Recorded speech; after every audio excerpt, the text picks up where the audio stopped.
गुरुर्ब्रह्मा गुरुर्विष्णू गुरुर्देव महेश्वरा गुरु साक्षात परब्रह्म तस्मै विद्याधाम प्रशालेच्या सर्व गुरुजनांना वंदन करून तुम्हा विद्यार्थी बालमित्रांना ज्ञानेश्वर मेटगुलेचा मनापासून मनपूर्वक नमस्कार. मुलांनो, जीवनामध्ये यशस्वी होण्यासाठी माणसाजवळ आत्मविश्वास हवा आणि तो आत्मविश्वास मिळवण्यासाठी थोडा तरी संतांचा आणि शिवरायांचा इतिहास ज्ञात हवा. जगावं कसं हे आम्हाला छत्रपती शिवरायांनी शिकवलं. मरावं कसं हे शंभूराजांनी शिकवलं. आणि वागावं कसं हे आम्हाला संत समाज सुधारकांनी शिकवलं. परंतु अलीकडली पिढी, खरं तर सर आमच्या 70पेक्षा तुमची 35ची पिढी हुशार आहे आणि 35पेक्षाही ही 16, 17, 12ची पिढी फार हुशार आहे. परंतु भानगड काय झाले, जरा जास्तच हुशार आहे. जे चांगलं एक तर त्यांच्यापर्यंत पोहोचत नाही, पोहोचलं तर ते डोक्यामध्ये घेत नाही, घेतलं तरी तसं वागत नाही. बघा, आपल्या देशाला साधू संतांची थोर हुतात्म्यांची परंपरा आहे. वयाच्या 13व्या वर्षी स्वातंत्र्य संग्रामात उडी घेतली. काय त्याचं नाव? भगतसिंग, राजगुरू, सुखदेव. अनेक इंग्रजांना सळोकी पळो केलं. केल्यावर इंग्रज अधिकारी ठार मारले. शेवटी एक दिवस 23व्या वर्षी त्यांना पकडलं आणि पकडल्याच्या नंतर त्यांना फाशीची शिक्षा झाली. हा सगळा इतिहास तुम्हाला माहीत आहे. ज्या दिवशी त्यांना शिक्षा देण्यात येणार होती, फाशी देण्यात येणार होती, त्या दिवशी त्याचे आई, वडील, भाऊ सगळे बाहेर भेटायला आले. खिडकीच्या बाहेर बघत होता. त्याचा भाऊ करतार सिंग रडायला लागला. त्याचा भाऊ करतार सिंग रडत असताना आतून खिडकीमधून तो म्हटला, भैया रोना मत, अगर तुम रोगे तो मेरा बलिदान व्यर्थ हो जाएगा, रोना मत. परंतु त्यावेळेला त्याची आई बाजूला उभी होती. तिच्या डोळ्यामध्ये आसरू नव्हतं, दुःख नव्हतं. आणि मग पाहणारा आमच्यासारख्याला वाटलं, आई साहेब तुमचा मुलगा थोड्या वेळानं फासावर जाणार आहे आणि त्यावेळेला त्याचा भाऊ रडतोय, तुम्ही त्यांच्या माता असून तुम्हाला दुःख झालेलं नाही. त्यावेळेला भगतसिंगाची आई म्हणाली, नहीं, बिल्कुल नहीं. अगर ये मेरा दूसरा लड़का करतार सिंह ये भी देश के लिए कुर्बान हो जाएगा तो भी मुझे गर्व होगा, फक्र होगा. म्हणजे आपल्यासाठी अनेक मातांनी आपली लेकरं कुर्बान केली म्हणून आम्ही स्वातंत्र्यात आहोत. परंतु आम्हाला आमच्या स्वातंत्र्याचा जो अर्थच कळला नाही. आम्ही त्याचा बऱ्याच वेळा गैरफायदा घेण्याचा प्रयत्न करतो. एखादा विद्यार्थी 12वीला गेला का त्याला वाटतं, अरे मी एवढा मोठा झालो आहे, एवढा हुशार, टॅलेंटेड. मला हे शिक्षक बोलतात, माझा बाप बोलतो. माझ्या बापाची कटकट, शिक्षकांची रोज शिस्त लावा, अरे आज कसं वागतो, तुला काही कळत नाही का? आणि मग ती शिक्षकांची कटकट, बापाची कटकट. बाप म्हणत असतो, अरे पाय पोषणं वाकडी तिकडी पडल्या, चपला सरळ कर, तुला काही अक्कल आहे का? अरे पाण्याचा नळ सारखा चालू ठेवला, तुला काही कळतं का नाही? पाण्याचं किती महत्त्व आहे. अरे सारखे वीज, फॅन, पंखे बंद, लाईट किती वेळ जळते. लाईटीचं महत्त्व, पाणी, लाईट, चपला, पाय पोषणं, कशावरून तरी बाप त्या मुलाला रोज ओरडायचा. आणि ओरडत असताना त्या मुलाला राग यायचा. कारण अलीकडली पिढी थोडी रागीट, क्रोधिष्ट, चिडचिडी झाली आहे. कशामुळं? कारण खेळ, संस्कार याचा अभाव आणि अलीकडे काही नवीन यंत्र आले त्याच्यामुळे गुजल्यामुळं नवीन पिढी चिडचिडी झाली. बापाचा राग यायचा. मग त्याने ठरवलं 12वी झाल्यावर काय करतो, सरळ एखाद्या ठिकाणी नोकरी पत्करतो आणि नोकरी पत्करून तिकडंच छोकरी पत्करतो, तिकडंच कडमडतो. ठरवलं त्यानं. 12वी झाली. 12वी झाल्याच्या नंतर तो काम शोधायला लागला. आता मला सांगा, फक्त 12वीला जरा ताट बसा. कारण येत्या 1 तासामध्ये फक्त 10वीपर्यंतच मुलं आहेत काही, 12वीचे नाहीत का? नाही का? येत्या 1 तासामध्ये तुमच्या जीवनामध्ये 2 महत्त्वाचे तास असतील. त्यातला एक हा तास असेल. जे तुम्ही जीवनामध्ये 2 महत्त्वाचे तास असतील त्यातला एक हा तास असेल. ह्या एका तासातला एक चांगला विचार तुम्ही डोक्यामध्ये घेतला, त्याप्रमाणे तुम्हाला उमेद, प्रेरणा, महत्त्वाकांक्षा निर्माण होऊन वागण्याचा, जगण्याचा प्रयत्न केला. तुमच्यातला प्रत्येकजण मोठा, चांगला आणि यशस्वी माणूस होऊ शकतो हा विश्वास देऊनच जाणार आहे. मुलांना मी ह्याच गावचा आहे. आपला दुष्काळी भाग आपला दुष्काळी भाग, शेतीवर, निसर्गावर आपलं जीवन, आणि त्यामुळं आपल्यातल्या प्रत्येक घरातला एक मुलगा, एक माणूस शिकलाच पाहिजे. तो जेव्हा बाहेर जाईल आणि मग तो आपल्या शाळेला मदत करेल, आपल्या कुटुंबाला मदत करेल, तेव्हाच आपलं उद्धार होऊ शकते. आपल्याला पाणी नाही परंतु तुमची पिढी फार हुशार आहे, आपल्यामध्ये एवढं टॅलेंट आहे, आपल्यामध्ये एवढं सामर्थ्य आहे. मी 4-5 स्टेटमध्ये नोकरी केली, कुठेही गेलो, अनेक ठोकरा खाल्ल्या, अनेक चुका झाल्या. माझ्या हातूनच्या चुका झाल्या, त्या चुका तुमच्या हातून होऊ नयेत, तुम्हाला ठोकरा बसू नयेत, म्हणून तुम्हाला सावरण्याचा छोटासा प्रयत्न. मी सकाळी एक काव्यपंक्ती आहे बघा, संपू दे अंधार सारा, संपू दे अंधार सारा, उजळू दे आकाश तारे, अंधाळल्या पहाटेसे येथे वाहू दे आनंद वारे, जाग यावी सृष्टीला की होऊ दे माणूस जागा, घट्ट सारे मार्ग व्हावे, स्वच्छ व्हावा प्रेम धागा, स्वच्छ सारे मार्ग व्हावे, अनमने ही साप व्हावी, ही सकाळ रोज यावी, माणसाचा देव व्हावा. कवीनं म्हटले माणसाचा देव व्हावा, पण मला रोज देव भेटतात. रोज मला 1000, 2000, 3000 निकाल बुद्धर शाळेमध्ये होतो, 3000 विद्यार्थी होते. मला रोज देवाची व्याख्या काय आहे? आपल्या देशामध्ये देवाची संख्या किती कोटी आहे? जरा बोला, फटाफट बोला, कारण तुम्हाला टाईम आहे. किती कोटी? 33 देवांची नावं तुम्ही सांगू शकणार नाहीत. 33 कोटी म्हणजे एक प्रकारची काहीतरी संकल्पना असावी, 33 प्रकारचे किंवा काहीतरी. परंतु आजही माझ्या मतानं आपल्या देशामध्ये 33 कोटी देव आहेत, आणि ते अगदी जिते जागते, हसते खेळते, हसणारे, बोलणारे, खिदळणारे देव आहेत. ते देव कोणते तुम्हाला माहीत आहे? माहीत आहे? नाही माहिती? माहीत आहे तुम्हाला. काखेत कळसा गावाला वळसा म्हण, या म्हणीचा अर्थ काय होतो? आपल्या जवळचा आहे आत्माहात परमेश्वर. आपल्या देशाची लोकसंख्या 140 कोटीच्या वर पोहोचली असताना त्यापैकी बालवाडीपासून मास्टर डिग्रीपर्यंत जी सरकारी आकडेवारी आहे विद्यार्थ्यांची, निष्पाप, निरपेक्ष, सात्विक, निर्भीड असे तुम्ही विद्यार्थी आहात ना, तुम्हीच खरे देव आहात. आणि तुमच्यातलं देवपण टिकवण्यासाठी, जगवण्यासाठी, जागवण्यासाठी आमच्या वारकरी साहित्य परिषदेतर्फे हा माझा छोटासा प्रयत्न. वारकरी साहित्य या शब्दाचा अर्थ काय?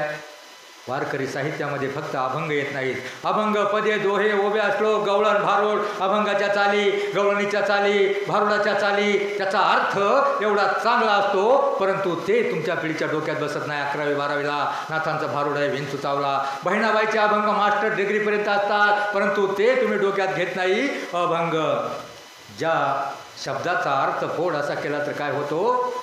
अभंग.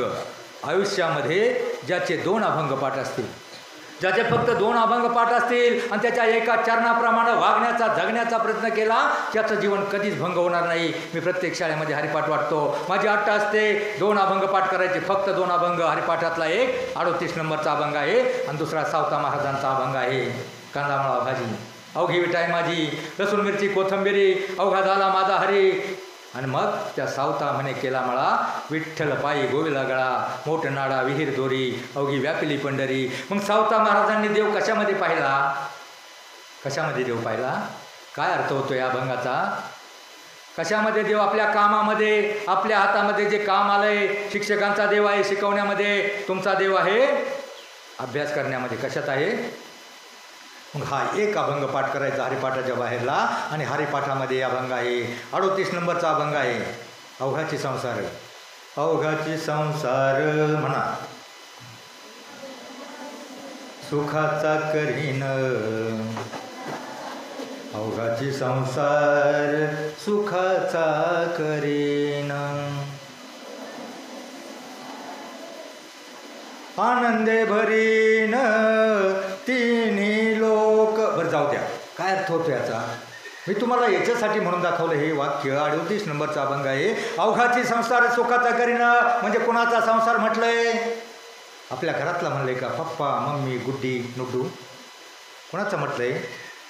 अभंगाच्या एका चरणाचा अर्थ असा होतो, अवघाची संसार म्हणजे अख्खा जगाचा संसार सुखाचा करेल, आणि आनंदे भरीन तिन्ही लोक म्हणजे आपल्या घरातले 3 लोक नाहीत, स्वर्ग, मृत्यू, पाताळ सगळीकडे आनंद निर्माण करेल. अभंगाच्या एका चरणाचा अर्थ इतका मोठा असतो, ते तुम्ही डोक्यात घेत नाही. अभंग 700 वर्षानंतरही प्रत्येक गावामध्ये काकडा, भजन, हरिपाठ, भारूड, सगळीकडं कीर्तन, अभंग गायले जातात. ते ताजे तवाने वाटतात. 700 वर्षानंतरही ते अभंग येवलेशी रोप लावेल द्वारी ताजे तवाने वाटतात, परंतु ते तुमच्या डोक्यामध्ये बसत नाही. परंतु डीजेचं गाणं, सिनेमाचं गाणं, ऑर्केस्ट्राचं गाणं एकाच वर्षी येतं, एकाच वर्षी फेमस होतं, दुसऱ्या वर्षी गायब होतं. मला सांगा, डीजेचं गाणं दुसऱ्या वर्षी दिसतं का? एक गाणं आलं होतं, आवाज वाढव डीजे तुझ्या, दिसला का परत तुझ्या? नाही दिसलं ना. किंवा एक 7-8 वर्षापूर्वी एक गाणं आलं होतं बघा, त्या बाईचं नाव होतं एका, आणि त्या बाईच्या घरापुढं जाऊन टुकार बेकार पोरांनी असा धिंगाणा केला त्या बाईच्या नावानं. ती बाई दुसऱ्या वर्षी दिसली नाही आणि ते गाणं पण दिसलं नाही. काय नाव होतं त्या बाईचं? जनाबाई, मीराबाई, मुक्ताबाई, बहिणाबाई, काय नाव होतं? काय नाव होतं मुलांनो? शांताबाई. आता मला सांगा, शांताबाई हे नाव तरी जनाबाई, मीराबाई, मुक्ताबाई, बहिणाबाई याच्यापेक्षा चांगलं वाटतं का? परंतु ते तुमच्या डोक्यात बसत नाही. आणि ती शांताबाई गेल्यावर दुसऱ्या दिवशी ती दिसली का?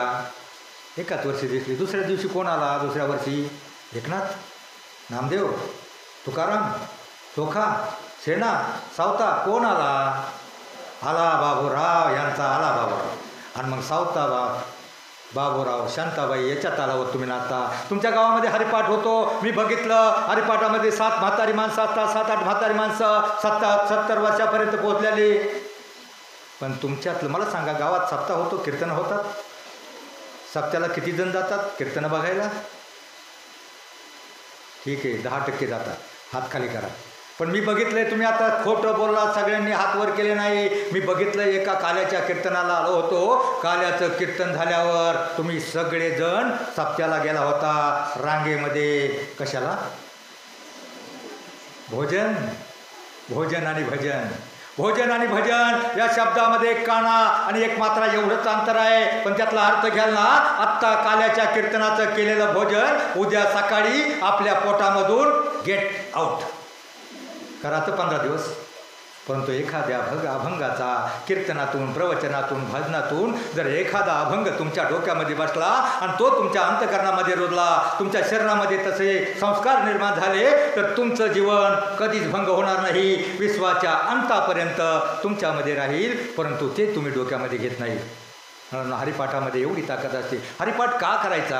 हरिपाठामध्ये काय आपल्याला देव मिळणार आहे का? आपण एवढे संत नामदेव नाही, आपल्याला देव मिळणार नाही. परंतु हरिपाठ म्हणताना काय होतं? तर काय झालं, एका शाळेमध्ये रामनवमीचा दिवस होता. सरांनी सांगितलं, रामायणावर बोला. आमच्या मुलांनी मालिका बघायच्या अगोदर त्यांचा जन्म झाला नव्हता, रामायण मालिका लागली होती, पण त्यांनी पाहिली नाही. जरा रामायणावर बोला. मग मी सुरुवातीपासून रामाचा जन्म, सीता स्वयंवर, लंका दहन, वनवास आणि विभीषण, रावणाचा वध, रावणाला कोणी मारलं, कसं मारलं, आणि शेवटी मी सगळं सांगितलं. विभीषणाचा अभिषेक सगळं सांगितल्याच्या नंतर मी पाहिलं, एका मुलाचं लक्ष नव्हतं, ते मागच्या मुलाला मारत होतं. मी त्या मागच्याला विचारलं, मागून 4-5 नंबर, अय बाळा, रावणाला कोणी मारलं रे? तो म्हणतो, मी नाही मारलं. म्हणजे त्याचं लक्ष तुला कसा रावण सापडणार? तुझं शाळेत लक्ष नसतं, रावण कुठं तुला सापडणार आहे? तुमचं लक्ष काय आहे सध्या? तुमचं लक्ष काय आहे सध्या? लक्ष म्हणजे ध्येय, एम, मंजिल. काय ध्येय तुमचं? DJ dance, T V, mobile, orchestra का पाटलांचा बैलगाडा? काय लक्ष आहे तुमचं? तुमचं लक्ष आहे शिक्षण. मुलांनो, शिक्षण म्हणजे क्षणाला शिकायचं असतं. मी तुमच्या डोक्यावरून जायला असं काही सांगणार नाही. मी असं मोठं तत्त्वज्ञान काही सांगणार नाही. फक्त तुम्हाला एक लहानशी गोष्ट सांगाल. यशाची पायवाट ज्या मार्गाने गेली ना, ती वाट तुम्हाला दाखवणार आहे. पहिलीला एक गोष्ट होती, तुम्हाला 2 लहानपणाची शर्यत लागायची आणि त्या शर्यतीमध्ये कोण जिंकायचं? ससा चपळ होता तरी कसं का जिंकायचं? मग या गोष्टीपासून तुम्ही काय बोध घ्यायचा? प्रत्येक धड्यामधून काहीतरी धडा घ्यायचा असतो, प्रत्येक कथेमधून काहीतरी मॉरल असतं, तात्पर्य असतं, बोध घ्यायचा असतो. गोष्टी, कथा, अभ्यास, धडे काय फक्त शिकवून, सवरून, उत्तर लिहून, पाठ करण्यासाठी नसतात. त्याच्यातून काहीतरी घ्यायचं असतं. जो धडा घेत नाही, धड्यातून काहीतरी धडा घेत नाही, तो गधडा. म्हणजे काहीतरी धडा घ्यायचा असतो. या गोष्टीपासून तुम्ही काय शिकायचं? त्या गोष्टीपासून काय बोध घ्यायचा की त्या सशाच्या, कासवाच्या गोष्टीमधील त्या कासवाप्रमाणे रोजच्या रोज नियमित अभ्यास, गृहपाठ, होमवर्क जर केला तरच ही जीवनाची शर्यत तुम्ही जिंकणार आहात. ही जीवनाची शर्यत जिंकण्यासाठी तुमच्यातला प्रत्येक जण मोठा होऊ शकतो. जगातली कोणतीही शक्ती, अगदी चीन, पाकिस्तान सुद्धा तुम्हाला मोठं होण्यापासून रोखू शकत नाही. असं होणार आहे का? एखादा पाकिस्तानचा आतंकवादी येईल आणि चीनचा सैनिक येईल आणि म्हणाले बाळ्या नाळ्या घालू का गोळ्या, म्हणणार आहे का? आलंय अभ्यास करून कॅप्टन होऊ नकोस, कलेक्टर होऊ नको असं म्हणणार आहे का? मग जगातला कोणताही शत्रू तुम्हाला मोठं होण्यापासून रोखू शकत नाही. पण काही शत्रू आहेत आणि ते कुठं बाहेर नाहीत, तुमच्या आतमध्ये दडलेले आहेत. आयुष्यात मोठं होऊन देणार नाही. कोणते शत्रू आहेत तुमच्या आतमध्ये? कोणते कोणते? आळस, कंटाळा, बेफिकिरी, नाही अभ्यास केला तर काय, सर थोडंसं रागवतील. मुलांनो, तुमच्या माहितीसाठी सांगतो, सर रागवतात ते तुमच्या भल्यासाठी, वाईट वाटून घेऊ नका. बाप रागवतो ते तुमच्या भल्यासाठी. म्हणून काय झालं, मी मगाशी सांगत होतो, त्या मुलानं ठरवलं आता कुठतरी रे रागेट तो सरांचाही मार बोलणं नको, बापाचाही कटकट नको. आता काय करायचं, एका कंपनीत जायचं. 4-5 किलोमीटर एक कंपनी चालू झाली होती. कंपनी चालू होती. बापानं पाहिलं होतं हे पोरगं आपल्याला कटकटीला वैतागले आणि कुठंतरी काम शोधतंय. मग बापाने सांगितलं 4-5 किलोमीटरला एक कंपनी चालू झाली, तिकडे जा. पोरगं गेलं. पोरगं गेल्यावर मोठी कंपनी होती, मोठा आवर होता आणि असा रस्त्याच्या कडेला गेट होतं. त्या गेटमध्ये, गेटच्या आतमध्ये जे नळ आहेत ना, असे 7-8, 10, 15 नळ पाण्याचे धो पाणी वाहत होतं.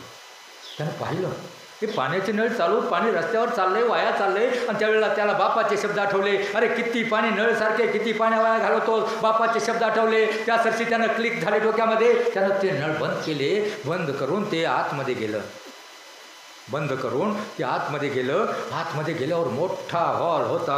त्या हॉलमध्ये कोणीच नव्हतं आणि सगळे फॅन लाईटी सगळे चालू होते. सगळे फॅन लाईटी चालू होते. गरगर गरगर सगळा आवाज होता आणि ते फॅन लाईटिंग सगळं घरात तिथं या अख्ख्या हॉलमध्ये कोणीच नाही, लाईटी चालू. आणि मग त्याला बापाचे शब्द आठवले. डोक्यामध्ये क्लिक झालं. बापसारखा ओरडायचा, अरे तुला काय अक्कल आहे का, किती लाईट वाया घालवतो, हे पंखे बघे सगळे. आणि मग ते बापाचे शब्द आठवले. त्या सटक्यासरशी त्यानं क्लिक झालं डोक्यामध्ये.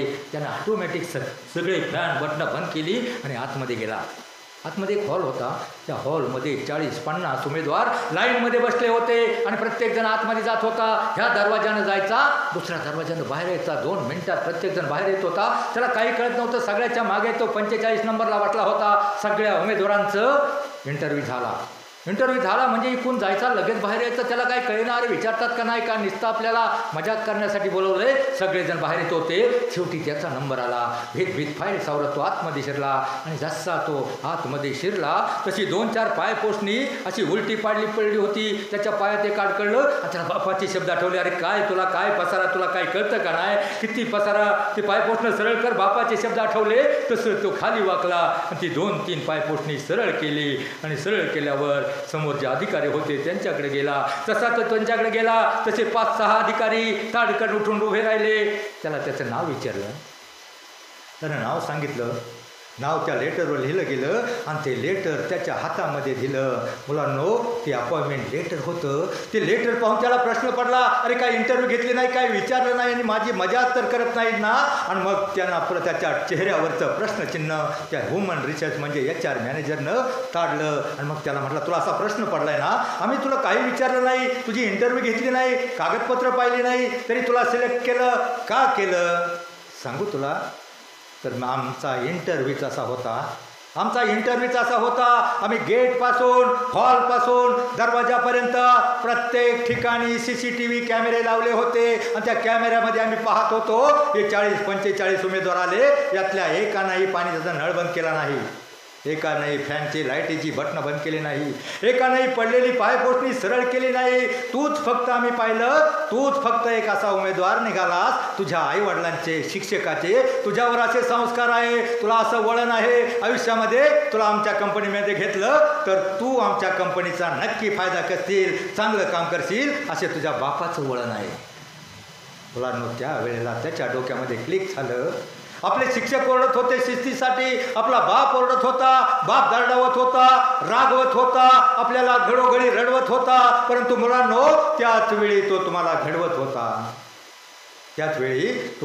होता. शिक्षक, वडील, पालक तुम्हाला बोलतात ते तुमच्या भल्यासाठी असतं, परंतु तुमची पिढी ते डोक्यामध्ये घेत नाही. शिक्षकांना मागं बोलतात, व पालकांना मागं बोलतात. म्हणून ही तुम्हाला मुलांनो, मला आयुष्यामध्ये लहान बाळ मोठं होत असताना लहान बाळाला लहानपणी मोठं झाल्यावर कोणत्याही प्रकारचा रोग बिमारी किंवा काही पोलिओ वगैरे होऊ नये म्हणून लहानपणी 3 वर्ष सतत इंजेक्शन देतात.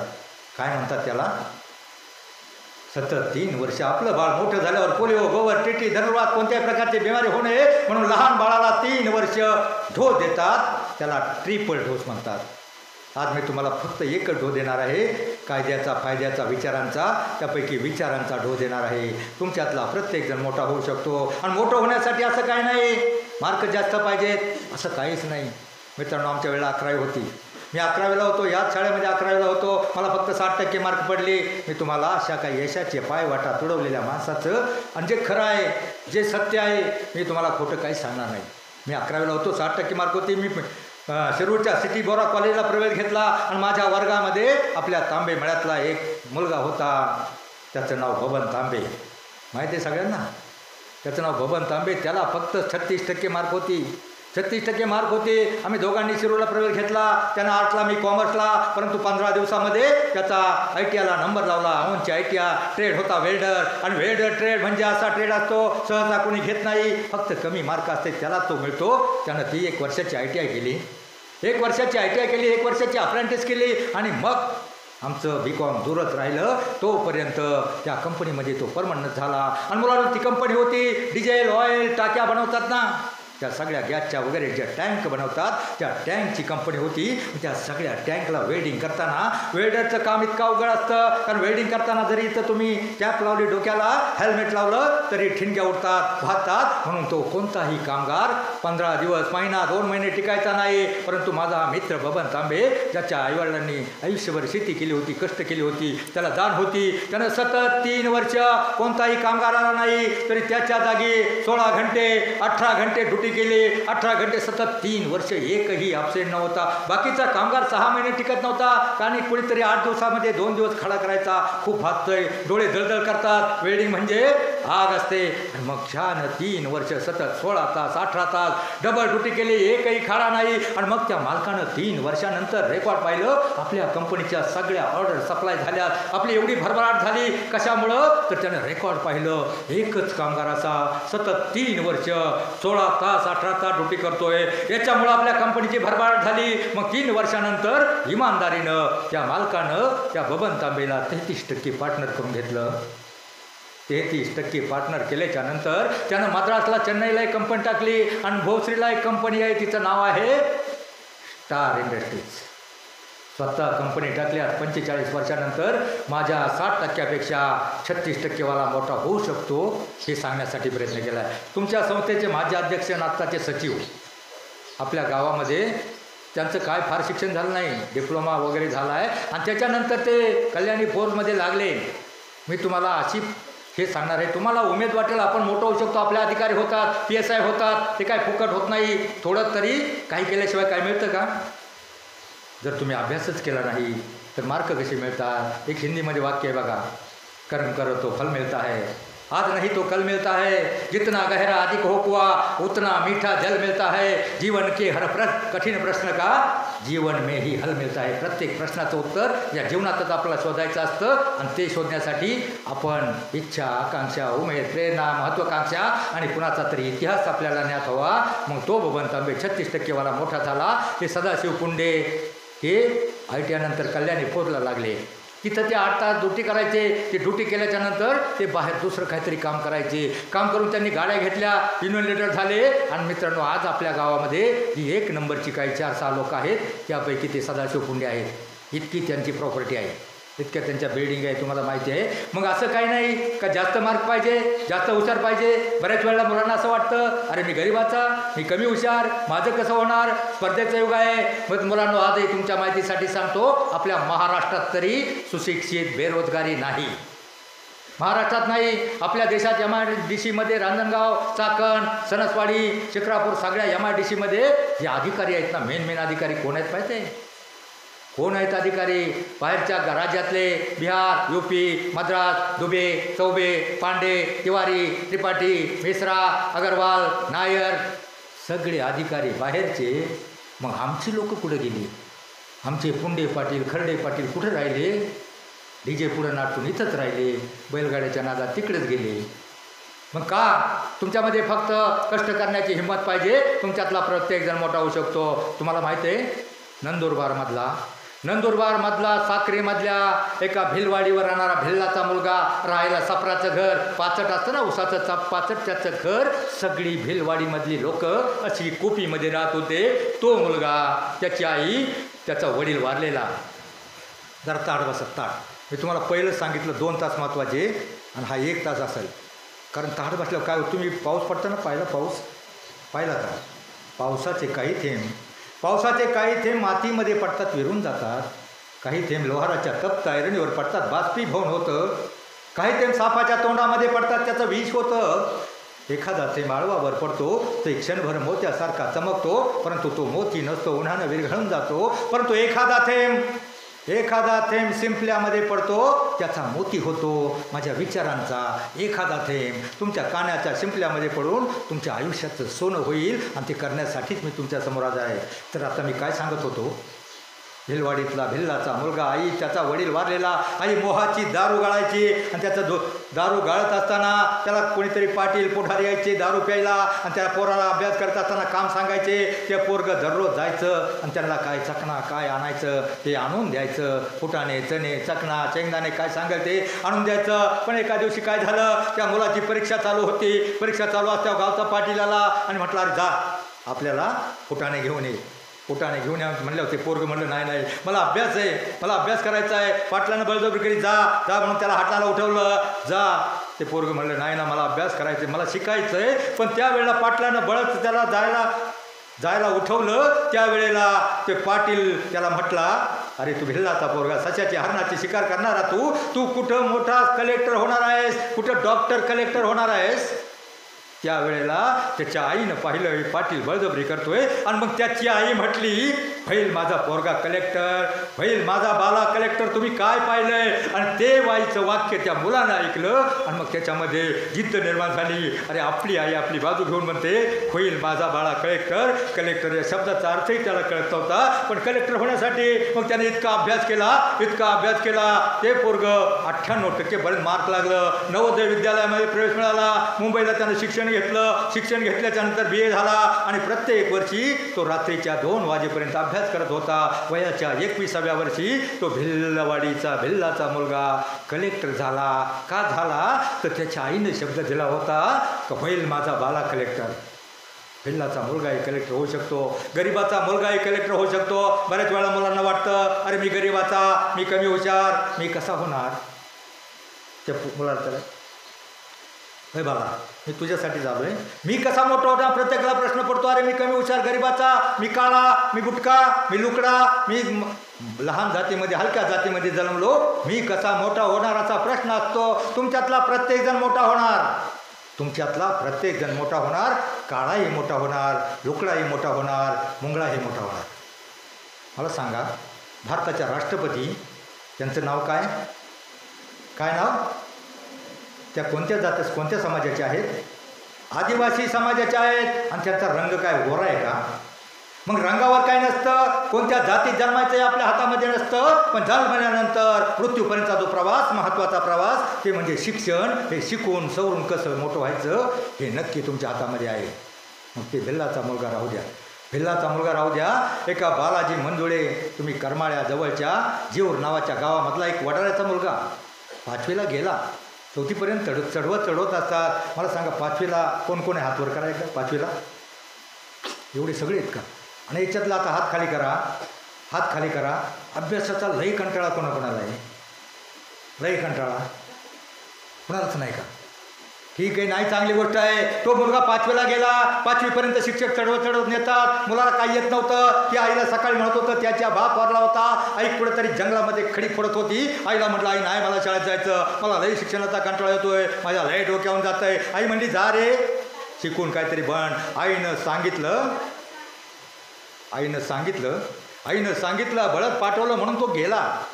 मुलांना पहिल्या दिवशी स्वागत होतं बघा, पुष्पगुच्छ देतात. परंतु त्या शाळेमध्ये गेल्या वर्षाचे ड्रेस उरले होते. मागासवर्गाच्या काही मुलांना ड्रेस दिले.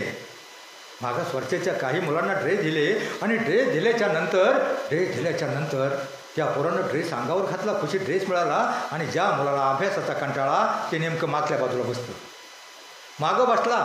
पण मागं बसल्याच्या नंतर त्याच्या शेजारचं एक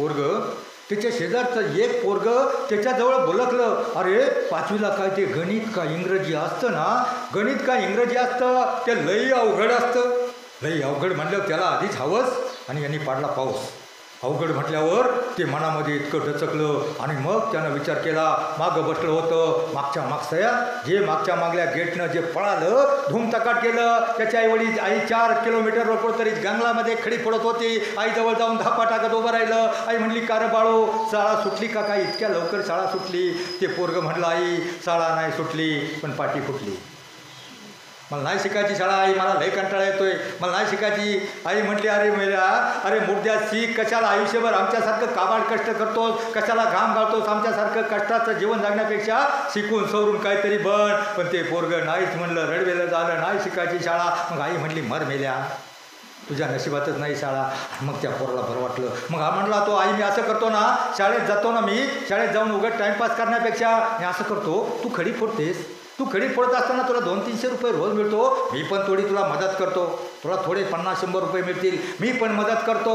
आणि मग आई म्हणली, ठीक. मग मेल्या त्याच्या हातामध्ये हातोडा दिल्यावर त्याला वाटलं आता सुटलो, शिक्षणाच्या काचातून सुटलो. त्यानं हातोडा घेतला, हातोडा घेऊन हातोडा मारू लागला, दगडावर मारायला लागला. मोठमोठे दगड फुटेनात बाजूच्या लहान दगडावर ठोके घालू लागला. ठोके घालता मला सांगा, 5वीच्या विद्यार्थ्याला किती ताकद असणार? 15-20 मिनिटांमध्ये घामाघूम झाला. आईला म्हणला, आई पाणी. आईनं पाणी, अर्ध पाणी बाटलीचं पिली होती, उरलेलं पाणी त्याला दिलं. ती बाटली त्यानं घटा पेला, थोडासा तवा काला आणि मग त्यानं परत हातोडा घेतला. हातोडा घेतल्यावर परत ठोके मारायला लागला. ठोके मारता 10-15 मिनिटांमध्ये परत घामाघूम झाला. आणि मग आईला म्हटलं, आई पाणी. आई म्हटली, अरे आता कुठून पाणी देऊ, आत्ता तू अर्धी बाटली प्याला, आता कुठून पाणी देऊ? आणि मग ते पोरगं पाणी करायला लागलं, डोळे पांढरे केले. आई पाणी देना. आई घशाला कोरड पडली, जीभ बाहेर काढली. आईनं पाहिलं त्याची अवस्था. आईला वाटला आता पोरगं मरतं किंवा काय, कसली मी अभागी आई, 4-5 किलोमीटर पुढं विहीर नाही, घर नाही, कुठून पाणी देऊ, पोरगं मरतं किंवा काय. आई रडायला लागली. पोरगं पाणी करत खाली पडलं, कोसळलं, डोक्याला कपची लागली, डोक्यातून रक्त आलं. त्याचा रक्त पाहून आई मोठ्यानं हंबरडा फोडला आणि खाली बसली. हंबरडा फोडला. त्या रडणाऱ्या बाळाला मांडीवर घेतलं. मांडीवर घेऊन मोठमोठ्यानं रडायला लागली. पोरगं मरतं किंवा काय. आणि मग तिच्या रडणाऱ्या डोळ्यातले 10-5 अश्रू त्या हंबरडा फोडणाऱ्या, पाणी करणाऱ्या मुलाच्या तोंडामध्ये पडले. तोंडामध्ये अश्रू पडल्यावर त्याला थोडासा ओलावा वाटला, जीभ बाहेर काढली. आणि मला सांगा, अश्रूंना थोडी तहान बघणार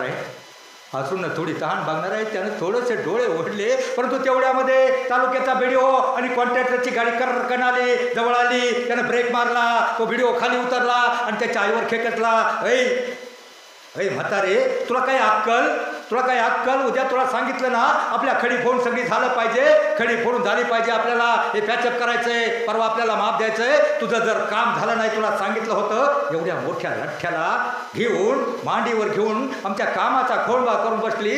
जसा तो व्हिडिओ ओरडला तशी ती आई उठली तशी ते पोरगं परत खडीवर पडलं. त्याचं परत डोकं फुटलं, डोक्यातून रक्ताच्या धारा व्हायला लागल्या आणि पोरगं रडायला लागलं. आई रडायला लागली. आई रडत होती, पोरगं रडत होती. तरी त्या रडणाऱ्या पोराला, त्या व्हिडिओला काही सोय सुतक नव्हतं. त्या पोराकडे पाहून तो व्हिडिओ म्हणला, का रे गधाड्या, तुला काही अक्कल? शाळेचे कपडे घालून आमच्या कामाचा खोळंबा करायला आला, तुला काही कळतं? गाढवा, गदड्या, नॉनसेन्स, इडियट, सिडी, मराठी, इंग्लिश भाषेमध्ये, हिंदीमध्ये जेवढ्या शिव्या त्या व्हिडिओला पाठ होत्या, सगळ्या शिव्या त्या पोराला दिल्या. आणि मग त्याच्या आईला म्हणला, तुला सांगितलं होतं, तुझं जर खडी फोडून झालं नाही आणि तुझं जर तू माफ दिलं नाही तर तुझा 15 दिवसाचा पगार मिळणार नाही. आई रडत होती, पोरगं रडत होती. आणि पोरगं रडत असताना परत त्या पोराला डिवचलं त्या व्हिडिओनं. म्हणले, गाढवा, शाळा शिकायची सोडून, चांगलं काहीतरी करायचं सोडून, शाळेची कपडे घालून आमच्या कामाचा खोळंबा करायला आला. गाढवा, इडियट, सिडियट, सगळ्या 17 शिव्या देऊन तो व्हिडिओ पाठमोरा झाला. व्हिडिओ पाठ मोरा झाला. ते पोरग रडत होतं, आई रडत होती, दोघंही मोठमोठ्यानं रडत होती. आईनं आकांत केला होता. आईचा केविलवाणा चेहरा पाहून ते पोरग थांबलं. आईचा रडणारा केविलवाणा चेहरा पाहून पोरग रडायचं थांबलं. आणि मग थांबल्यानंतर आईला म्हटलं, थांब आई, थांब आई, रडू नकोस, रडू नको, थांब. ज्यानं तुला एवढ्या शिव्या दिल्या, ज्यानं मला एवढ्या शिव्या दिल्या, तुला एवढं रडवलं ना, थांब आई, रडू नकोस. मी त्याच्यापेक्षा मोठा साहेब होणार, त्याच्यापेक्षा मोठा साहेब होणार. आणि मग त्यानं ती हातातली कपची एका हातावर घेतली, एका दगडावर एकच वाक्य लिहिलं, म्या साहेब होणार, म्या साहेब होणार. त्यानं त्या दगडावर लिहिलं, कपची फेकाटून दिली, 90च्या स्पीडनं पळालं, शाळेमध्ये येऊन बसलं. शाळेमध्ये येऊन बसल्यावर ते सगळ्यात मागं बसायचं, तर ते पुढे येऊन बसलं. कारण त्या वेळेला त्याला शिकायचं होतं, त्याच्यामध्ये आवड निर्माण झाली होती. एक मीराबाईचं भजन आहे बघा, मागं म्हणाल का 2 ओळी मोठ्यानं, हे सगळं यूट्यूबला येणार आहे त्यामुळे मोठ्यानं म्हणा. आणि त्याच्यातून ते तुम्हाला का म्हणायला लागतोय, त्या 2 ओळीमधून तुम्ही काय घ्यायचं, त्या 2 ओळीमधून तुम्हाला काय फायद्याचं आहे. जैसी लागे लगन मेरा हो गए मगन, वो तो हरी हरी हरी हरी गुण गाने लगी. 1-2 मुली नुसत्याच गालात हसल्या. आता मी कुठं तुम्हाला मुन्नी बदनाम होई म्हणायला सांगितले. हो, संतांचा अभंग एखादा विचार तोंडामध्ये आला, शरीरामध्ये घुसला, आयुष्यात तुमचं जीवन भंग होणार नाही. काय अर्थ होतो याचा. जैसी लागी लगन, जैसी लागी लगन म्हणजे मीराबाईला श्रीकृष्णाच्या भक्तीची एवढी गोडी आवड निर्माण झाली होती. तशी आवड जर तुम्हाला शिक्षणाची झाली आणि मीरा हो गई मगन म्हणजे मीराबाई श्रीकृष्णाच्या भक्तीमध्ये एवढी ती लीन तल्लीन मग्न झाली होती. तसं जर तुम्ही अभ्यासामध्ये मग्न झाला ना, तर मी तुम्हाला मगाशीच सांगितलंय, जगातली कोणतीही शक्ती तुम्हाला मोठं होण्यापासून रोखू शकत नाही. तुम्हाला माहिती आहे, प्रत्येक माणूस जो मोठा झाला तो पटकन झाला नाही. टाटा, जमशेदजी टाटा ज्यानं कंपनी चालू केली जमशेदपूरला, आणि त्याला खोपोलीला, मावळला, पुण्यामध्ये प्लॅन चालू करायचा होता. प्लॅन चालू करायचा, तो जागा बघण्यासाठी आपली सगळी मॅनेजमेंटची माणसं घेऊन 7-8 कमर्शियल प्रोफेशनल मॅनेजर, सगळी मॅनेजर घेऊन तो मुंबईवरनं निघाला. आणि योगायोगानं खोपोलीच्या घाटामध्ये गाडी पंक्चर झाली. जरा ताट बसा. मी काय सांगितलं तुम्हाला, ताट बसा. कारण तुमचा दुसरा तास महत्त्वाचा कोणता माहिती आहे का, हा 1 तास. आणि याच्यातलं 1 तास झाला आहे तर एक प्रदूषण निर्माण झाले, सामाजिक समस्या निर्माण झाली. मुलांसाठी सांगतोय, प्रत्येक गावामध्ये 10 ते 15% मुलांची लग्न होत नाही. कोणत्या होत नाही, जे आता टंगळमंगळ करतात, अभ्यास करत नाहीत, शिक्षकांना मागं बोलतात, पालकांचं ऐकत नाहीत, कुठेतरी पुढाऱ्याबरोबर बैलगाडा शर्यत किंवा धाब्यावर जाऊन जेवण बिघडतात, आपलं करिअर मध्येच ब्रेकअप करतात, करिअर करत नाहीत, काहीतरी बनत नाहीत, त्यांची लग्न होत नाहीत. आणि तुमचा दुसरा तास महत्त्वाचा कोणता सांगू, तर एखाद्या 25-26 वर्षानंतर तुम्ही मोठे व्हाल. अजून 15 वर्षानंतर तुम्ही 25-26 वर्षाचे व्हाल. त्यावेळेला तुम्हाला वाटेल, आणि मग तुमच्यासाठी कुणीतरी बाहुली शोधली जाईल. ती बाहुली समोर उभी केली जाईल, ब्राह्मण काकामध्ये पडदा धरेल आणि मोठ्या नारोळ देईल, शुभमंगल. सावधान, म्हणून आत्ता सावधान व्हा. ते तुमचं मंगल व्हायचं असेल, ते तुमचं शुभमंगल व्हायचं असेल, आत्तापासून आपलं करिअर सोडून दुसरं कशाकडेच लक्ष देऊ नका. तुमचं लक्ष आहे शिक्षण. परंतु त्याऐवजी तुम्हाला मोबाईल, TV, DJ, हेडफोन लावू द्या. बरेच प्रकार दिसतात, जाऊ द्या, आपल्याला वेळ नाही. मी सांगत होतो, ते टाटा त्यांची गाडी खोपोलीच्या घासामध्ये पंक्चर झाली. गाडी पंक्चर झाल्यावर सगळे अधिकारी 7-8 जण होते. ते म्हणले बरे झाले, अरे पाय अवघडले होते, आता चला कुणीतरी चहा मारायचा, कुणीतरी स्मोकिंग करायचं, कुणीतरी काय खायचं वगैरे. ते टपरीवर गेले, कुणी ह्या बाजूला गेले, कुणी त्या बाजूला गेले. परंतु तो टायरचा जो ड्रायव्हर होता ना, त्या ड्रायव्हरला ती स्टॅपनी खोलत नव्हती. त्या ड्रायव्हरला स्टॅपनी खोलत नव्हती. घामाघूम झाला. त्यावेळेला ते जमशेदजी टाटा स्वतः त्याच्यासमोर उभे होते. त्यांनी पाहिलं, घामाघूम झाला. ते खाली वाकले. खाली वाकून त्यानं जो पाहण्या बघा, टायर पंक्चर काढताना 2 माणसं लागतात. एकाने स्टॅपनी ते खाली उठले, स्टॅपनी धरली, जोर लावला आणि मग ती स्टॅपनी हलवून दिली. अर्धा तास दोघांनी रखडली. स्टॅपनी जरा पॅक झाली होती. अर्धा तास रखडली. टाटा स्वतः कंपनीचा मालक घामाघूम झाला. घामाघूम झाला. अर्ध्या तासानंतर मोठ्या कष्टानं त्यांनी ती स्टॅपनी बदलली. स्टॅपनी बदलल्याच्या नंतर बाकीचे जे 7-8 अधिकारी गेले होते ना, ते अधिकारी कोणतरी आले. की अधिकारी कोणी स्मोकिंग करून आलं, कोणी इकडून तिकडून चहा मारून आलं आणि मग त्यांनी पाहिलं स्वतः कंपनीचा मालक स्वतः टाटा तिथं घामाघूम झालाय, त्या ड्रायव्हरला मदत करतोय स्टेपनी बसवायला. त्यांनी पाहिलं आणि मग ते मालकाजवळ आले, धावत आले सगळेजण. घामाघूम झाला. हो मालक तुम्ही कशाला हात लावला, आम्हाला सांगायचं ना, तुम्ही कशाला हात लावला. त्यावेळेला ते टाटा कंपनीचे मालक म्हटले तुम्हाला नाही कळणार, मालक होण्यासाठी स्वतः काबाड कष्ट घाम गाळावा लागतो तरच तुम्ही मालक होऊ शकता. कारण जो पानी से नहाएगा वो सिर्फ लिबास बदल सकता है, लेकिन जो पसीने से नहाएगा वो इतिहास बदल सकता है. त्यावेळेला त्या टाटानं कंपनी स्टार्ट व्हायच्या आधी घाम गाळला, स्वतः कामगार म्हणून स्वतः काम केलं, म्हणून तो टाटा आज मोठा झाला. मी तुम्हाला यशाची पायवाट याच्यासाठी सांगतोय कारण प्रत्येक जण मोठा होऊ शकतो. तुमच्यामध्ये फक्त जिद्द पाहिजे, महत्त्वाकांक्षा पाहिजे. आपल्या आईवडिलांची काय स्वप्न आहेत? तुम्हाला स्वप्न पडतात का? नक्की कधी पडतात? रात्री पडलेली स्वप्न मोठ्या मुलींनी सांगा मला, प्रामाणिकपणे आठवतात का? सकाळी पूर्णपणे आठवतात का? नाही आठवत. आपण प्रयत्न करतो, अरे किती चांगलं स्वप्न पडलं होतं. आपल्या नाही शेजारच्या एका गावातल्या 12वीच्या मुलीला स्वप्न पडलं होतं. काय स्वप्न पडलं? अर्ध आठवलं तिला. ती डोक्याला ताण घेते. एका कोणत्या तरी मोठ्या देशाचा राजकुमार तिला लवकर न्यायला आलाय, पण कोणत्या देशाचा हे तिला आठवत नाही. ती डोक्याला ताण देऊन मेंटल झाली. मग स्वप्न नक्की बघा, पण जागेपणी बघा. कारण APJ अब्दुल कलाम यांनी सांगितलंय, शिक्षणाची व्याख्या सांगितली, शिक्षण काही फक्त रोजगार मिळवण्यासाठी नाही, दुसऱ्यांना रोजगारासाठी आहे, समाजोत्थानासाठी आहे, समाजाच्या उद्धारासाठी आहे आणि संस्कारासाठी आहे. आणि मग त्यावेळेला स्वप्न मोठी बघा. आता अर्धा मिनिट देतो. तू कंटाळा आलाय का? कंटाळाला सांगा बरं का, कारण मला 3 तास तपास लागत नाही मी कुठपर्यंत आलोय. कंटाळा नाही आला ना? मग स्वप्न मोठी बघा. आता मला तुम्ही अर्धा मिनिट ताट बसा. अर्धा मिनिट देतो तुम्हाला. अर्धा मिनिटामध्ये जागेपणी, जिवंतपणी, सगळे जिवंत आहेत ना?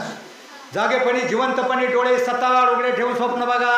मला APJ अब्दुल कलामाप्रमाणे राष्ट्रपती व्हायचं आहे, मला कल्पना चावलाप्रमाणे अंतराळवीर व्हायचं आहे, मला कलेक्टर व्हायचं आहे, मला प्राध्यापक व्हायचं आहे, शिक्षक व्हायचं आहे, मला मोठा आणि चांगला माणूस व्हायचं आहे, मला उद्योगपती व्हायचं आहे. आपल्या गावात बरेच उद्योगपती आहेत, ते का झाले? काहीतरी जिद्द होती. मोठं स्वप्न बघा. आता मला सांगा, कलेक्टर व्हायचं स्वप्न कोणी बघितलं का? कलेक्टर कोणी बघितलं आहे?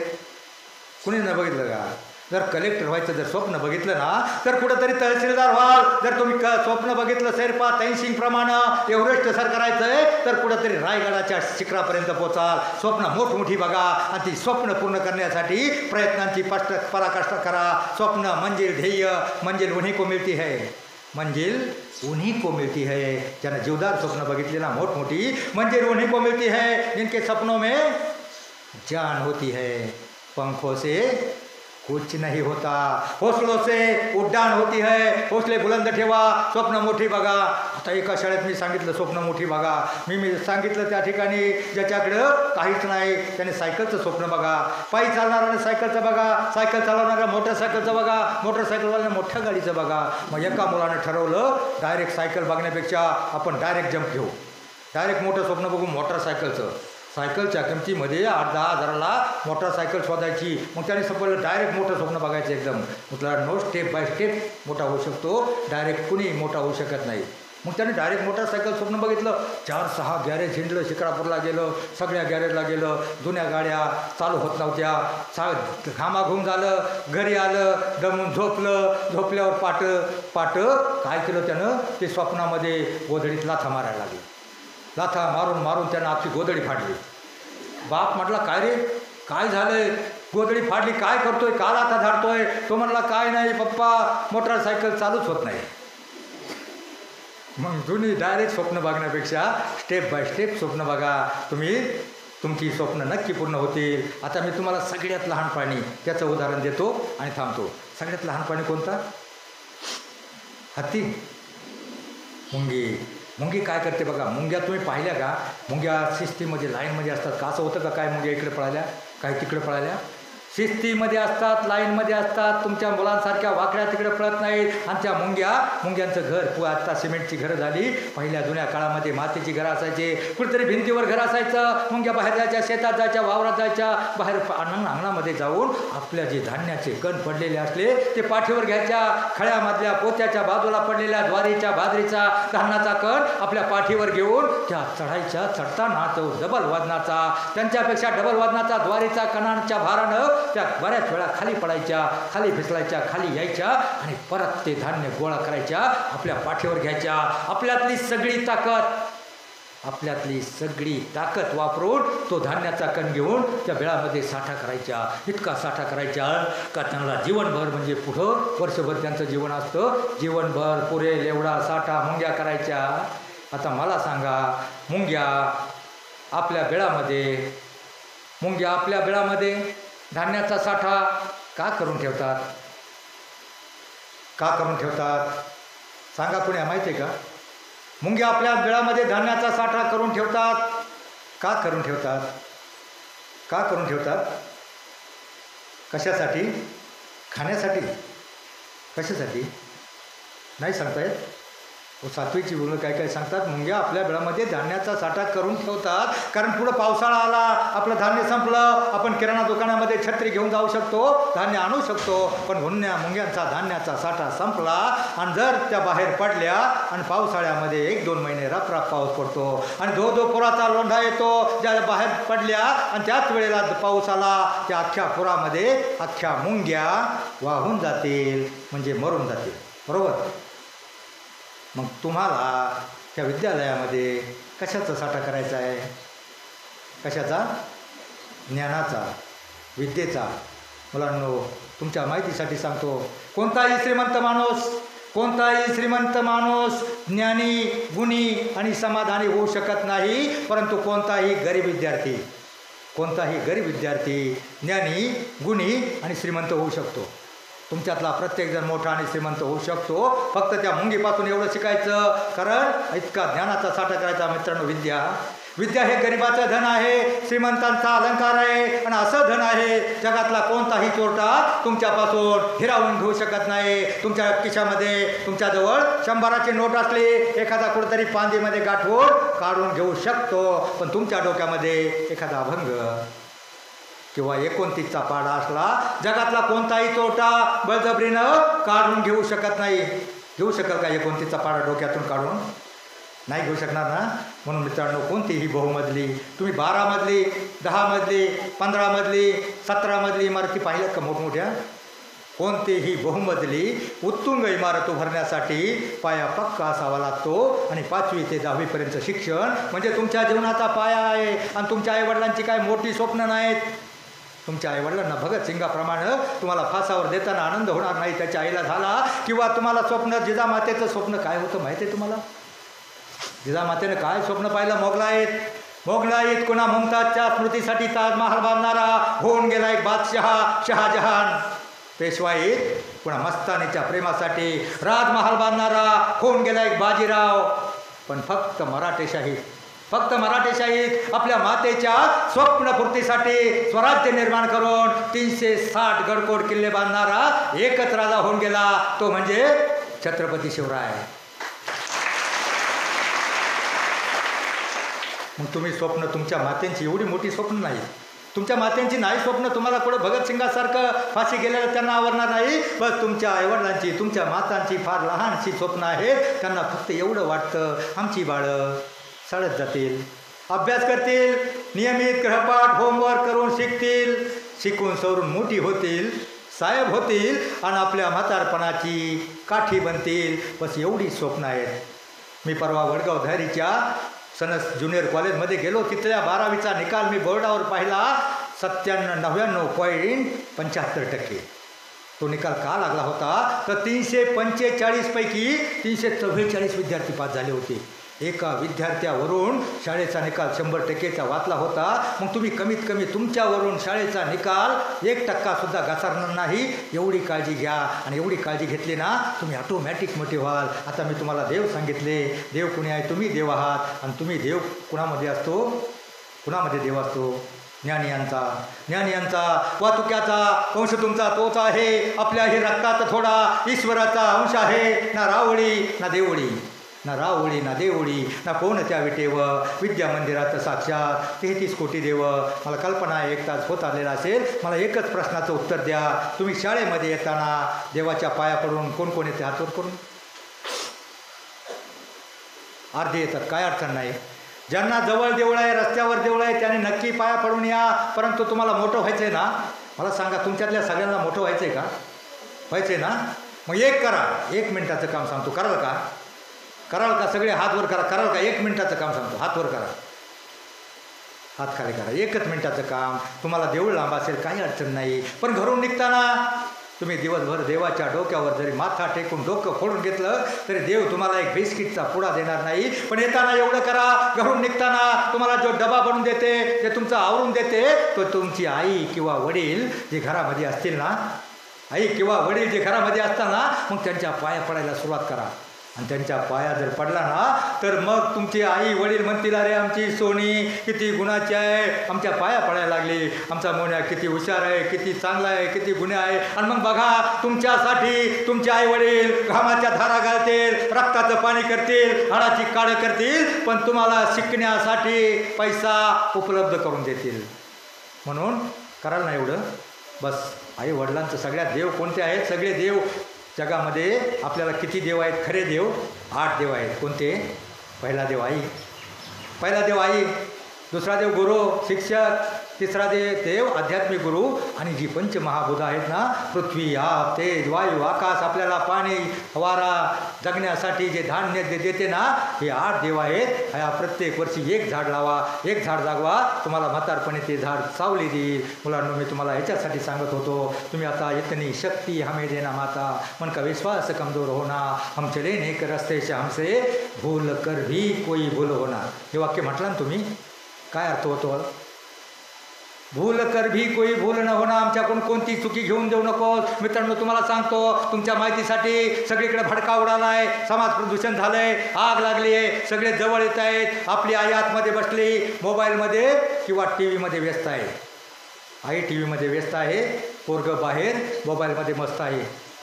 हे तुम्हाला प्रतीक सांगितलं. आतमध्ये हारणी आहे, आतमध्ये हारणी बसली आतमध्ये, आणि बाहेर तिथं पाडस आहे, आणि त्या पाडसाची शिकार करण्यासाठी ते सगळं ते पाडस आग लागलेली आहे. त्या पाडसाजवळ आग जवळ येते, आणि त्या आगीमधून एक वाघ पळत येतो. पळत आल्यावर त्यांनी ते बाहेर जवळ आल्यावर पाडस पाहिलं. आता बरं झालं, मी भुकेलो आहे, आगीमध्ये मला खाद्य मिळालं नाही. त्या पाडसाची शिकार करायला टपला आहे. तो वाघ तिकडे टपलाय, आणि तेवढ्यामध्ये एका झाडाच्या आडून एक शिकारी बघतोय. हे पाडस बाहेर आहे, त्याला जर बाण मारून शिकार मिळाली तर माझा 2-4 दिवसाचा प्रश्न मिटेल.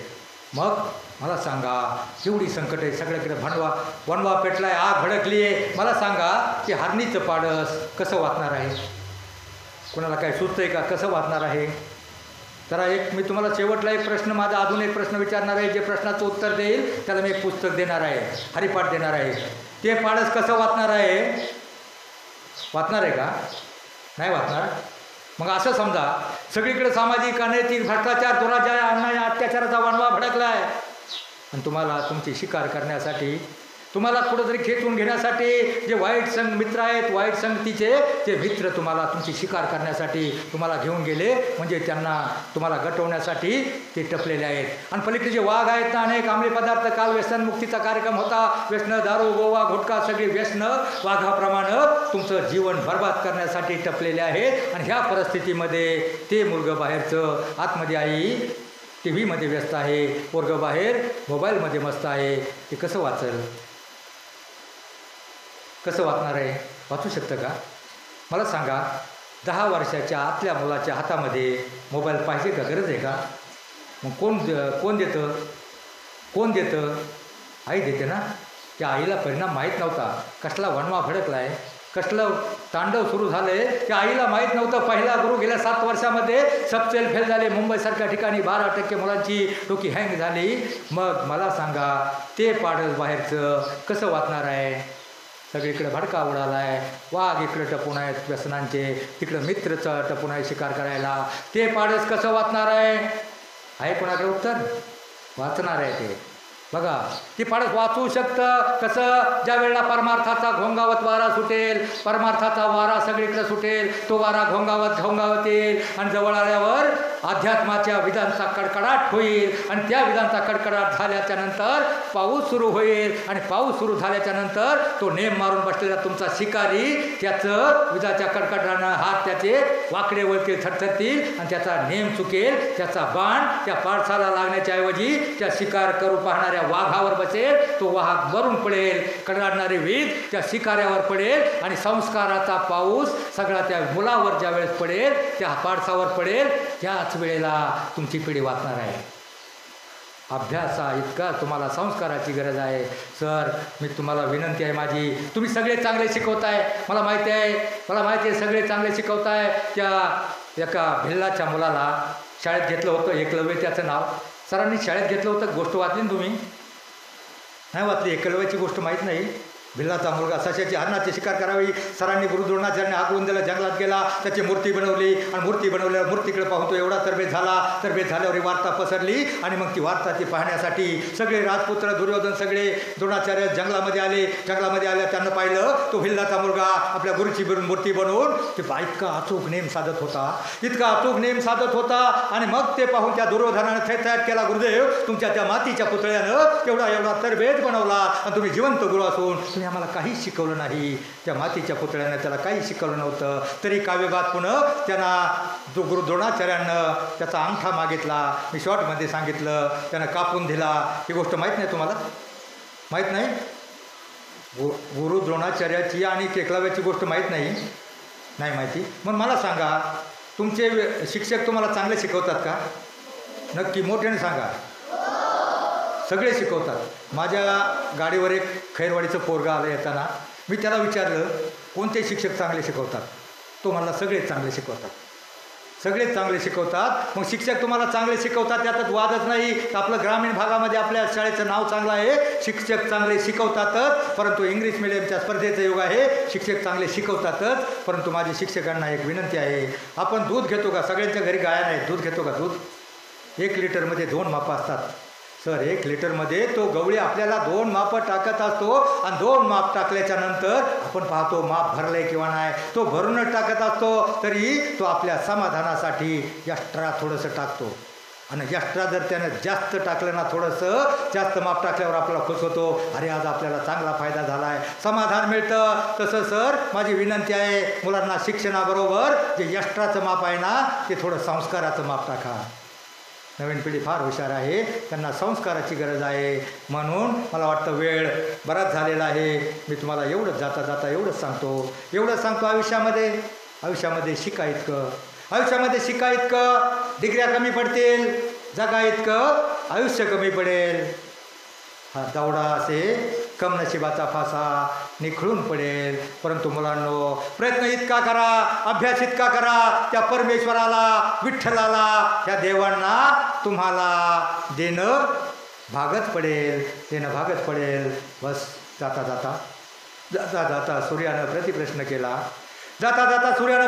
केला, माझ्यानंतर या जगाला कोण प्रकाश देईल? त्यावेळी चंद्र शरमला, मोठमोठे तारे नरमले. एक पंथी समोर येऊन म्हणाली, प्रभो माझ्या परीनं मी नक्की प्रयत्न करेल. त्याच वेळेला माझ्यासारख्या एका ध्येयवादी पत्रकाराने ठरवला, त्याच वेळेला माझ्यासारख्या एका काजव्याने ठरवला, कुठंतरी कानाकोपऱ्यात जाऊन लुकलुकेल, अज्ञानाच्या अंधाराला प्रकाशाचं अस्तित्व दाखवूनच थांबेन, दाखवूनच सरेन. जय हिंद, जय महाराष्ट्र. तर मला एक पुस्तक द्यायचे. एक प्रश्न आहे, शिवरायांच्या 2 सुना, त्यांची नावं कोण सांगू शकेल? कुठून? छत्रपती शिवरायांच्या 2 सुना, शंभूराजांच्या आणि राजाराम राजांच्या पत्नी, त्यांचं नाव तुम्हाला एकलव्य माहिती नाही, शिवरायांच्या सुना माहिती नाही. मग तुम्हाला कोण माहिती? आरची माहिती का? आरची कोण? हां सांग, उठून सांग. बरोबर आहे, ठीक आहे. बरं आता मुलांसाठी एक प्रश्न आहे, तू ये इकडं. मुलांसाठी एक प्रश्न आहे. आता मुलांची स्मरणशक्ती किती तेज आहे हे बघण्यासाठी एक प्रश्न आहे, जोड प्रश्न आहे बघा. एक पिक्चर फेमस झाला होता आणि त्या पिक्चरमध्ये त्या हिरोचं आणि हिरोईनचं नाव तुम्हाला माहिती आहे काय, ते मिरची आरची काहीतरी आहे ना, आणि हिरोचं नाव आणि त्या हिरोच्या 2 मित्राचं नाव कोण सांगते बघू, तुमचं किती टॅलेंट आहे, किती स्मरणशक्ती आहे. उठून पटकन सांगा, वेळ आपल्याला झाला आहे, पटकन सांगा. कुणी सांगा, मुलींनी सांगितलं तरी चालेल. पटकन उठून सांगा. उठून सांग सर सांग. परशा लंगड्या, ठीक आहे, उभा राहा. परशा लंगड्या आणि बरोबर सांगितलं. याच्यासाठी अर्ध्या टाळ्या वाजवा, फक्त अर्धा प्रश्न बाकी आहे. बरं, काय आहे त्याला जोड प्रश्न आहे. त्याला जोड प्रश्न असा आहे, ज्यांनी आपल्या भारताची राज्यघटना लिहिली ते डॉक्टर बाबासाहेब आंबेडकर, आणि ज्यांनी मुलींना शिक्षणाची संधी उपलब्ध करून दिली त्या क्रांतिज्योती सावित्रीबाई फुले, आणि ज्यांनी विद्येचं महत्त्व सांगताना विद्येविना मती गेली, मतीविना नीती गेली, विद्येविना वित्त गेले, वित्ताविना शूद्र खचले, अवघे अनर्थ या अविद्येने झाले, त्या महात्मा ज्योतिराव फुले आणि डॉक्टर बाबासाहेब आंबेडकर यांच्या मुलाचं नाव काय? मानसपुत्र. काय बाळा? म्हणजे ही बिमारी आहे खरी. ज्यांना जे नको ते लांगड्या आणि परशा, तुला काय खारू घालायचं की त्याचं? जे गरजेचं आहे ते तुम्ही डोक्यात घ्या, माझी एवढीच विनंती आहे. आणि म्हणून जी मुलगी आहे तिनं बक्षीस घेऊन जायचं आहे. धन्यवाद.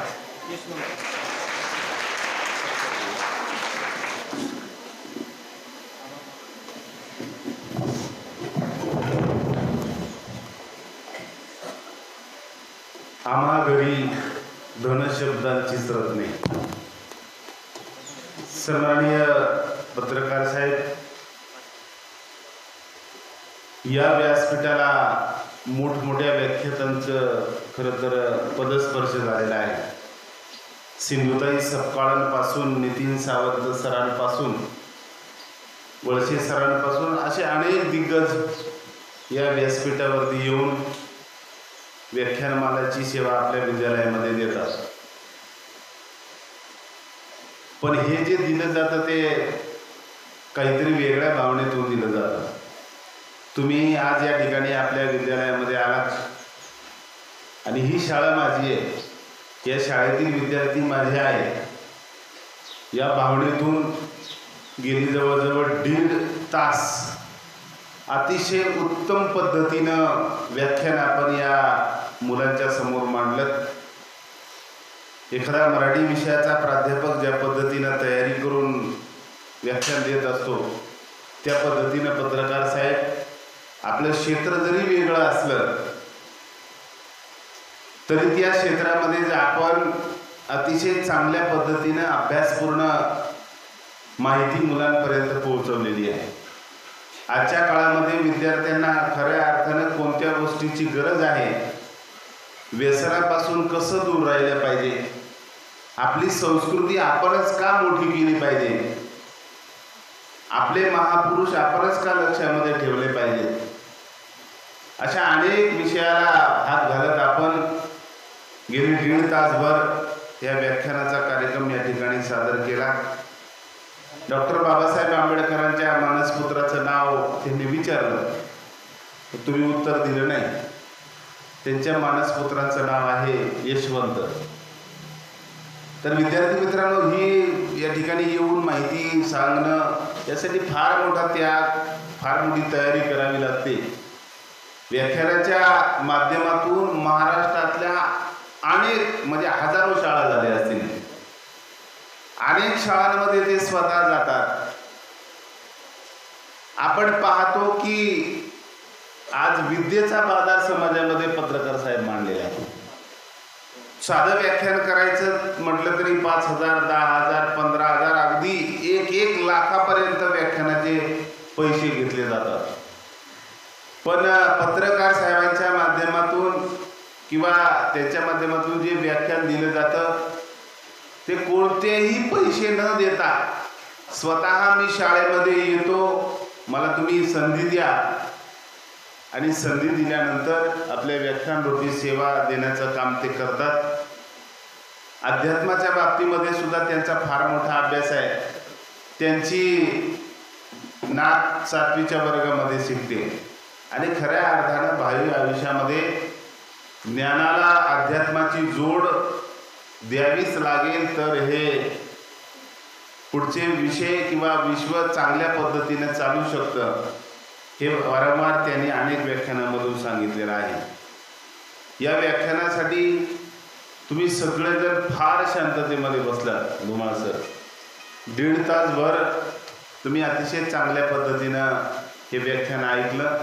आपल्या विद्यालयामध्ये आज पत्रकार सन्माननीय ज्ञानेश्वर बिडगुले महाराज म्हणूया आपण आले आणि अतिशय उत्तम पद्धतीनं व्याख्यान त्या ठिकाणी आपण सादर केलं. त्याबद्दल विद्यालयाच्या वतीनं त्यांची मानाची शाल आणि श्रीफळ देऊन सन्मान होतोय. त्यांच्याकडून आणखीन एक सूचना आलेली आहे की ते हरिपाठ प्रत्येक शाळेमध्ये हरिपाठ वाटतात. जे विद्यार्थी 2 अभंग पाठ करतील कुठलेही, त्या विद्यार्थ्यांना हरिपाठ वाटपासाठी ते एक दिवस येतील. तर 2 अभंग तुम्ही जास्तीत जास्त पाठ करा आणि आपल्याला हरिपाठ बक्षीस घेऊन जा. मी विद्यालयाचे प्राचार्य प्राध्यापक विनोद शिंदे सरांना विनंती करतो की आपण सन्माननीय पत्रकार साहेबांना या ठिकाणी सन्मानित करावं. मानाची शाल आणि श्रीफळ देऊन सन्माननीय पत्रकार ज्ञानेश्वर बिडगुले यांना सन्मानित केलं जाते. पर्यवेक्षक धुमाळ सर, आपणासही विनंती आहे सर आपण समोर यायचे. दोन्ही मान्यवरांच्या हस्ते मानाची शाल आणि श्रीफळ देऊन त्यांचा सन्मान होतोय. आपण सर्वांनी जोरदार टाळ्या वाजवूया.